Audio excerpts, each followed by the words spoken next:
प्रामाणिक समाधान। गुरुवर नमोस्तु। जगत के सारे प्राणी सुख चाहते हैं, लेकिन उन्हें सुख की प्राप्ति नहीं होती, ऐसा क्यों? ये हमारी चाहत का ही परिणाम, जो चाहते हो नहीं मिलता। इसलिए जिसे पाना है उसको चाहना बंद कर दो। अगर सब कुछ पाना है तो पूरी चाह खत्म कर दो। जिस दिन तुम्हारी चाह समाप्त हो जाएगी, सुख सच्चे अर्थों में उसी दिन आएगा। चाह ही हमारे जीवन के कांटों की राह है, इसे हमें दूर करना है। सुख चाहना अलग बात है और सुख के मार्ग पर लगना अलग बात है। चाहने मात्र से सुख की उपलब्धि नहीं होगी, सुख के मार्ग पर चलने से सुख की उपलब्धि होगी। चाहने से क्या होता है? चाहने से कुछ भी नहीं होता है, चलने से सब कुछ होता है। इसलिए हम केवल चाहे नहीं, चलने का रास्ता पकड़ें। गुरुवर नमोस्तु। णमोकार मंत्र पापों का नाश करता है। जाने अनजाने में हमसे रोजाना पाप होते हैं। हम रोजाना णमोकार मंत्र का जाप करते हैं, तो क्या हमारे पापों का नाश नहीं होगा? देखिए, दो दृष्टिकोण है। हमने ये पढ़ा कि नमोकार मंत्र पढ़ने से सारे पाप नष्ट हो जाते हैं, तो नमोकार मंत्र को पाप काटने का यंत्र मान लो और दिन भर आँख मूंद के पाप करो, रात में नमोकार जप लो, पाप कट जाएगा। ऐसे व्यक्ति का पाप कभी नहीं कटेगा। हाँ, पाप नमोकार जपने से पाप कटता है, लेकिन पाप करके नमोकार मत जपो। इतना नमोकार जपो कि पाप कटे ही नहीं, पाप छूट जाए, पापात्मक प्रवृत्ति छूट जाए, तुम्हारे जीवन में पावनता आ जाए, तब नमोकार जपने की सार्थकता है। नहीं तो बस ये तो यंत्र है, खूब इधर पाप करो, इधर पाप काटो। देखिए, मंत्र का सच्चा लाभ पाप काटने में नहीं है, सच्चा लाभ पाप त्यागने में है। हम त्यागना सीखें। गुरुवर नमोस्तु। आजकल लोग मंदिर और मूर्ति बनाने से ज्यादा राशि, सौधर्म इंद्र बनने या कलश लेने में खर्च कर देते हैं।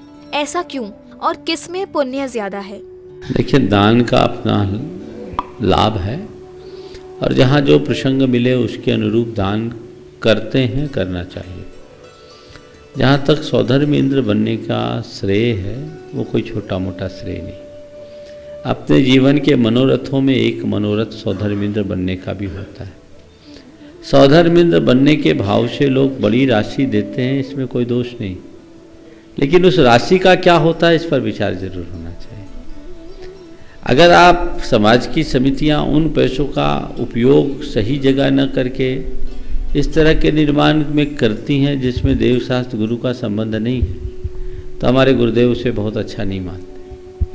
निर्माण ऐसा होना चाहिए जो देवशास्त्र गुरु से जुड़े हों या जन कल्याणकारी हो। तो बहुत सारे पंच कल्याणकों में, खासकर गुरुदेव के सानिध्य में होने वाले पंच कल्याणकों में लोग बढ़ चढ़ करके हिस्सा लेते हैं और बड़ी बड़ी बोलियां होती हैं, लेकिन वहाँ आयोजकगण पूर्व से ही ये सुनिश्चित कर देते हैं कि इस राशि का क्या होगा, और वो अच्छे कार्य में लगाते। उसमें मंदिर का भी निर्माण है और जन कल्याण का कार्य भी है। जैसे शिक्षा के लिए या आपके जाकर के जीव दया आदि के कार्य के लिए, जनहित के कार्य के लिए उसे लगाया जाता है। तो ये पूर्व निश्चित होता है कि यहाँ इस आयोजन की राशि हम यहाँ लगाएंगे, और लोग उसी अनुरूप कहाँ लगाया जाएगा इसकी घोषणा के अनुरूप लोग अपनी बोली में बढ़ चढ़ करके हिस्सा लेते, उत्साह प्रदर्शित करते हैं। तो अगर ऐसा करते हैं तो इसे तो मैं एक टिकट में दो फायदा मानूँ। खासकर देखिए, बुंदेलखंड में जब कभी कुंडलपुर के बड़े बाबा के मंदिर के लिए राशि जाने की बात आती है तो पोलियो में इतना उत्साह दिखता है कि पूछिए मत।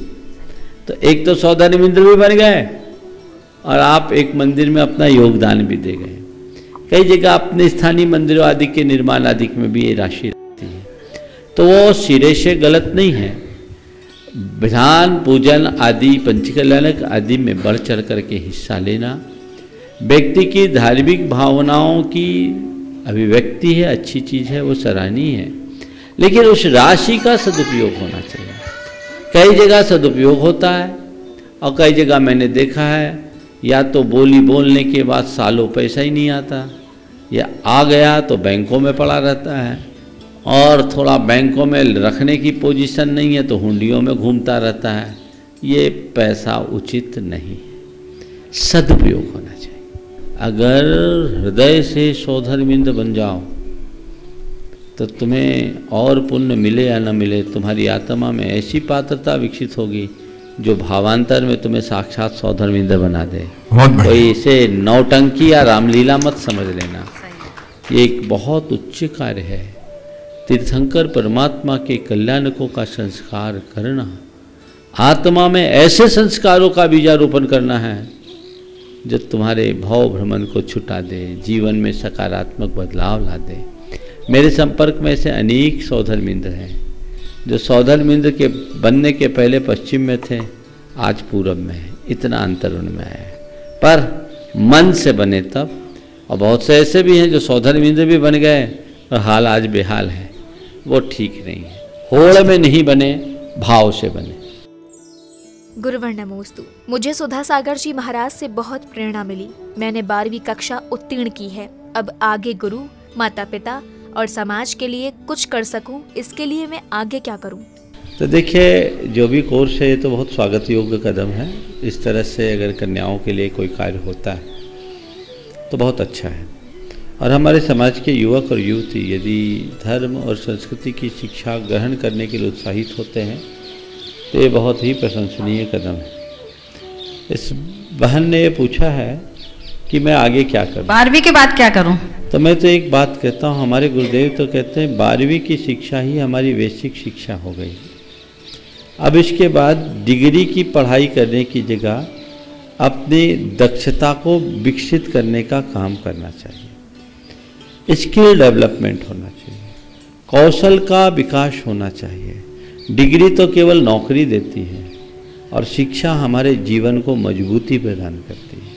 यदि आप मुझसे सलाह लो, हो सकता है मेरी बात थोड़ी अच्छी न लगे, क्योंकि सब मैकाले की शिक्षा पद्धति के इतने आदी हो गए हैं कि आपका जब तक ब्रोन मेरो चेंज ना हो तब तक कुछ परिवर्तन नहीं हो।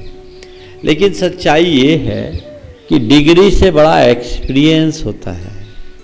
अगर आपने 12वीं तक की शिक्षा ग्रहण कर ली तो अनेक प्रकार के कोर्सेस हैं जिससे आप कलाओं और गुणों को विकसित करो, निखारो, और कहीं आपको नौकरी की जरूरत ना पड़े। आप में इतनी एबिलिटी डेवलप हो जाए, योग्यता विकसित हो जाए कि कुछ भी मुसीबत आए आप उसका सामना कर सको और अपने जीवन के निर्वाह में समर्थ हो सको। वो रास्ता चुनना चाहिए।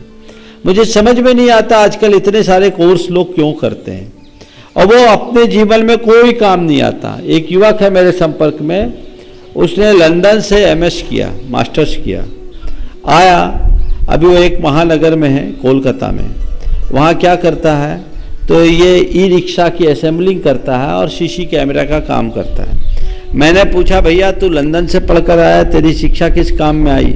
लंदन की पढ़ाई का क्या लाभ हुआ? बोले महाराज कुछ नहीं, लंदन रिटर्न का तमगा लग गया और मेरे बाबूजी का 30 लाख रुपया उस पूरी पढ़ाई में।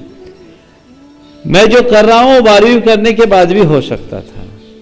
तो मैं ऐसे भाई और बहनों से कहूंगा, अपने कला और गुणों को विकसित कीजिए। आज गुरुकुलम एक संस्था है जिसकी मैंने पहले भी चर्चा की। डिग्री रहित शिक्षा है। 1857 में अंग्रेजों ने जब हमारे भारत के गुरुकुलों को अवैध घोषित किया, उससे पहले भारत में साक्षरता 100% थी। 7,32,000 गुरुकुल भारत में थे। एक भी बच्चा, एक भी बच्ची अशिक्षित नहीं होते थे और उनको शिक्षा दी जाती थी। किसी को कोई डिग्री नहीं दी जाती थी, नौकरी करने की जरूरत ही नहीं होती थी। 64 गुण और 72 कलाओं की शिक्षा दी जाती थी। वो भारत का स्वर्ण युग था और सारी शिक्षा निःशुल्क होती थी। आज जैसी व्यवस्थाएं नहीं थी। और अब बड़ी बड़ी डिग्रियां ले लेते हैं और उसके बाद अपनी जीविका चलाने के लिए भी उनको मोहताज होना पड़ता है। ये डिग्री की पढ़ाई का नतीजा है कि मध्य प्रदेश में पटवारी के वैकेंसी निकली 9,500 के समथिंग वैकेंसी और लाखों एप्लीकेंट, 10 लाख एप्लीकेशन और उनमें पीएचडी होल्डर। और हद तो तब हो गई जब बिहार में प्यून की भर्ती के लिए पीएचडी होल्डर ने एप्लीकेशन दिया। तो अपना समय, अपनी शक्ति, अपना संसाधन व्यर्थ मत कीजिए। बेसिक शिक्षा ग्रहण कीजिए और काम कर लीजिए। शिक्षा केवल स्कूलों और विद्यालयों के पढ़ने से नहीं आती, वो तो हमें अच्छी सीख मिले तो आती है। आज हमारे गुरुदेव के पास कोई डिग्री नहीं है, मेरे पास कोई डिग्री नहीं है, पर क्या महसूस करते हैं, कहीं कुछ कम दिखता हूँ क्या? मैं अपने आप को बहुत कम मानता हूँ, लेकिन जिस दृष्टि से आप देखते हैं मैं समझता हूँ उस दृष्टि में मेरे अंदर कोई कमी नहीं है। हाँ वो तो तुम बोलोगे, लेकिन ये अपने आप में कुछ सोच नहीं है, एक ट्रेंड बदलना चाहिए। क्या है, तू केवल 12th किया? अरे बिल गेट्स को देखो, अंडर ग्रेजुएट है अंडर ग्रेजुएट, और सारी यूनिवर्सिटी टॉपर्स को वो पालता है। क्या है degree? Degree is worthless, experience ही सब कुछ है। तो अपने अनुभव को बढ़ाइए, विकसित कीजिए। हमारे गुरुदेव ने तो एक दिन कहा था, खासकर लड़कियों के लिए, कि 12वीं की पढ़ाई करने के बाद उनके विवाह हो जाना चाहिए। आगे पढ़ाई करनी ही है तो विवाह के बाद करना चाहिए। जो आजकल गड़बड़ियाँ हो रही है वो उसमें एक बहुत बड़ा कारण है। लड़कों से ज़्यादा लड़कियाँ पढ़ लिख जाती है तो ज़िंदगी भर तनातनी चलती है, तालमेल नहीं हो पाता, सामंजस्य नहीं बैठ पाता, दाम्पत्य का जो माधुर्य है वो खत्म हो जाता है, बड़ी मुश्किल है। एक पति पत्नी मेरे संपर्क में हैं, उनमें आपस में बड़ा अफेक्शन, वजह क्या है? तो पति की सैलरी 40 लाख की और पत्नी की सैलरी 54 लाख की सालाना। अब वो इन्फीरिटी फील हो रही है। तो जीवन में जब केवल पैसा आ जाएगा तो फिर प्यार और रिश्ते कहीं नहीं टिक पाएंगे। इसलिए अपने प्यार को बरकरार रखना चाहते हैं तो हमें सब चीज़ों को ठीक तरीके से मेंटेन करना। तो उस बहन के लिए मैं यही कहूँगा कि यदि तुम चाहती हो कि अपने समाज, संस्कृति या देश के लिए कुछ करे तो अपनी योग्यताओं में निखार लाओ। इन इंस्टीट्यूशंस में जाकर के सब कुछ सीखो, ये कोई ज़रूरी नहीं। गुरुवर नमोस्तु। आजकल टीवी व मोबाइल के कारण समाज में विकृतियां पैदा हो रही हैं। इसके दुष्प्रभाव से स्वयं और बच्चों को कैसे बचाएं? देखिए, अगर इसको सीख लेना है तो उन लोगों से सीखो जिनने फेसबुक को, गूगल को लॉन्च किया। जकरबर्ग और क्या है फेसबुक वाला, मार्क जुगलबर्ग, नाम तो मैं भूल गया। इन लोगों के बारे में मुझे किसी ने बताया था कि इनके यहाँ इंटरनेट का पढ़ाई के अलावा दिन में मात्र 15 मिनट प्रयोग होता है और छुट्टी के दिनों आधा घंटा। और मार्क जुकरबर्ग ये जो हैं, ये लोग खुद भी ये पालते हैं, तो आज उनके यहाँ कोई समस्या नहीं। अब गलती क्या होती है, आप खुद मोबाइल में गेम खेलो और अपने बच्चे से कहो बेटा मोबाइल से दूर रहो। आप व्हाट्सएप, फेसबुक में उलझो और बच्चों से कहो बेटा ज़्यादा मोबाइल का प्रयोग ना करो। अब बड़ी मुश्किल है। और कहानी आप लोगों की क्या बताऊं, मैं अजमेर में था, एक बिटिया आई, कोलकाता से थी, वो होगी 12-13 साल की। एक सज्जन को देखिए एकदम चमक गई, दोनों देख के ऐसा लगा इन दोनों में एक दूसरे से बड़ा गाढ़ा परिचय है। मैंने पूछा क्या, कौन है? वो जो दूसरे सज्जन थे वो 65 साल के थे। वो पूछा है तुम लोग कौन हो? बोले मेरी फेसबुक फ्रेंड है।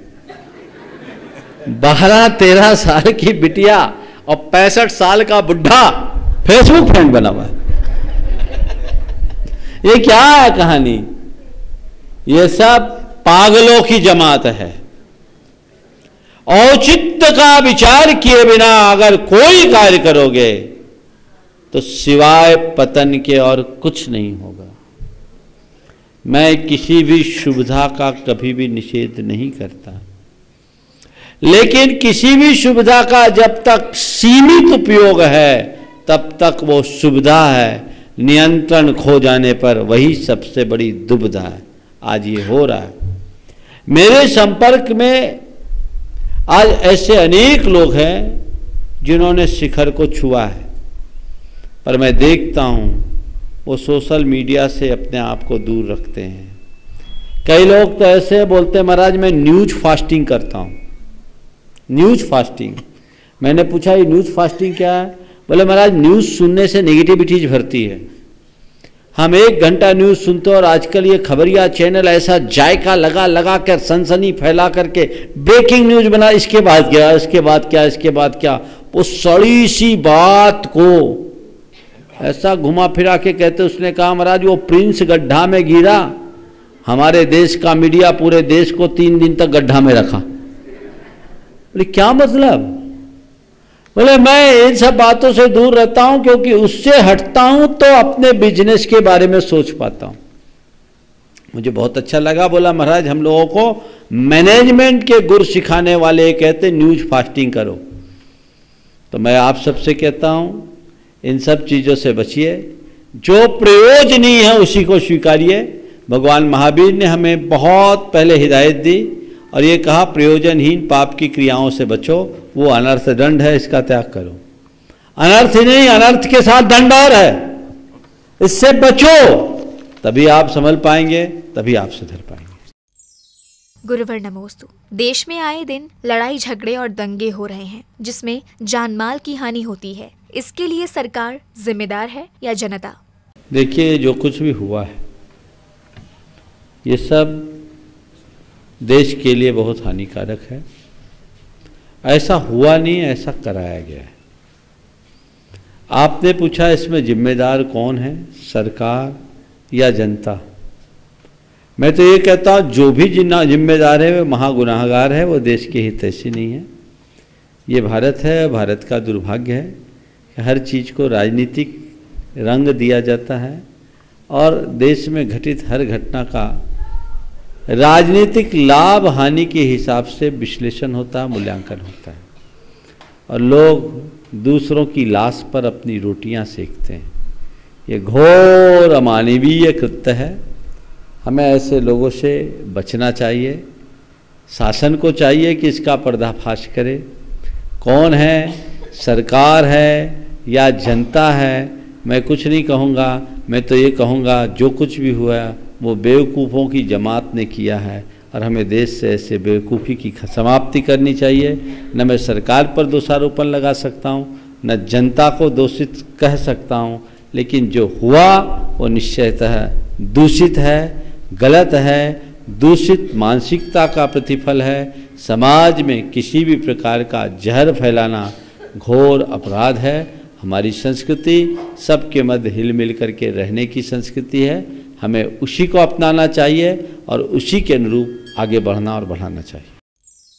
गुरुवर नमोस्तु। परिवारों में ऐसा व्यक्ति जिसका व्यवहार सहनीय नहीं होता, उसके देहावसान के बाद कहते हैं चलो पाप कटा, तो पाप मृत व्यक्ति का कटता है या परिवार का? यह तो अच्छा अनुभव तुम्ही लोगों को होगा, मेरे को नहीं होगा क्योंकि मैं इस अनुभव के दौर से गुजरा नहीं। लेकिन एक बार ऐसा हुआ कि एक आदमी मर गया, बूढ़ा था, बहुत दिनों से परेशान था। तो बूढ़ा था, वो मर गया, तो किसी ने कहा अच्छा हुआ भगवान ने उनकी सुन ली। तो पंडित जगन मोहन लाल सिद्धांत शास्त्री वहीं बैठे थे कि भगवान ने उनकी सुनी कि तुम आई। मैं समझता हूँ तुम्हारे प्रश्न के उत्तर में यही उत्तर समाये।